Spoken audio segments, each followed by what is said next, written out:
పప్పు ఎలా చేసుకోవాలో చూపిస్తానండి. పప్పు చేయడానికి రాని వాళ్ళు కూడా ఈ సింపుల్ ఇంగ్రీడియంట్స్తో పప్పు చేసండి, చాలా బాగుంటుంది. ముందుగా నేను 1.5 గ్లాస్ బ్యాళ్ళు కడిగి పెట్టుకున్నాను. అలాగే 2 టమోటాలు ఇలా 4 ముక్కలుగా చేసి వేసుకున్నానండి.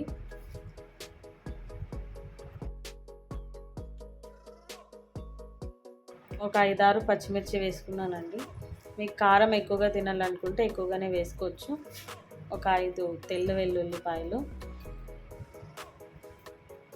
చాలా చాలా చాలా సింపుల్ మెథడ్, ఒకసారి ట్రై చేయండి. లంచ్ బాక్స్కి మాత్రం ఇది ఫాస్ట్గా చేయాలంటే మార్నింగ్ టైమ్స్ త్వరగా అయిపోతుంది.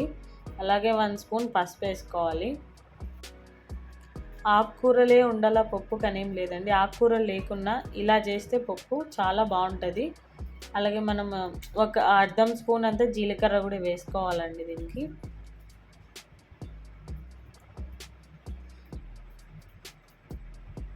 పచ్చిమిర్చి, టమోటో, కాయగూరలో ఈ 2 పదార్థాలు ఉంటే వంట ఈజీగా అయిపోతుందండి, ఈ పప్పు వరకు మాత్రం. ఇప్పుడు మనం కడిగి పెట్టుకున్న ఈ దీంట్లోకి అంతటికి 2 గ్లాసెస్ వాటర్ వేసుకున్నానండి నేను. కుక్కర్లో 3 విజిల్స్ వేపిస్తే చాలండి, ఇది చాలా బాగా ఉడికిపోతుంది. అలాగే కొద్దిగా చింతపండు తీసుకున్నాను, ఇది కూడా వేసేసాను. ఇదిగోండి, కుక్కర్ మూత పెట్టేసి ఒక 3 విజిల్స్ వేయించాలంతే. మన పప్పు అయితే రెడీ అయిపోయిందండి, తెలుగువారి ఆంధ్ర పప్పు. స్మెల్ మాత్రం అదిరిపోయింది అనుకోండి, ఒకసారి ట్రై చేసేయండి, చాలా బాగుంది.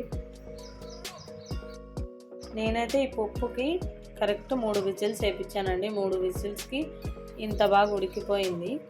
ఇప్పుడు మనం ఆ ఉడికిన పప్పుని దాంట్లో ఉన్న నీళ్ళు ప్లస్ ఈ బ్యాలెన్ అన్నిటిని సపరేట్ చేయాలండి. ఒక చిన్న గిన్నె తీసుకొని అలా నీళ్ళంతా నేను చూపిస్తున్న విధానంగా సపరేట్ చేయండి.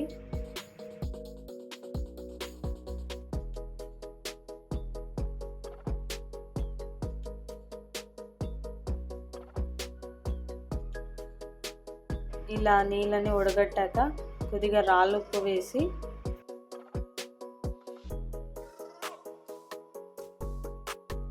ఆ కందిపప్పుని బాగా మెత్తగా అయ్యేంత వరకు పప్పు గిప్పుతో ఇలా నేను చూపిస్తున్న విధానంగా రాముకోండి.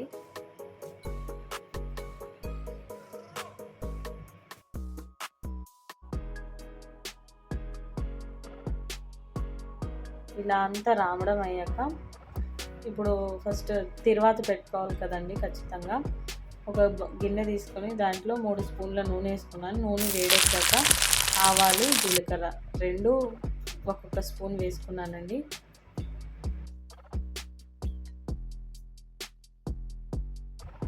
అలాగే తెల్లుల్లిపాయలు ఒక 5 రెమ్మలు తీసుకొని చిన్నగా కట్ చేసుకొని వేసుకున్నానండి.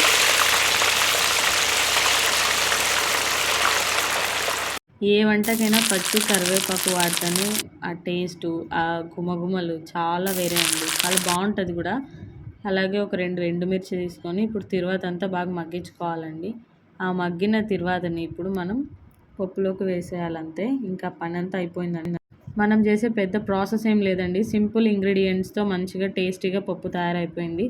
ఇలా మీకు మంచి రెసిపీస్ కావాలంటే నా యూట్యూబ్ ఛానల్ని సబ్స్క్రైబ్ చేయండి.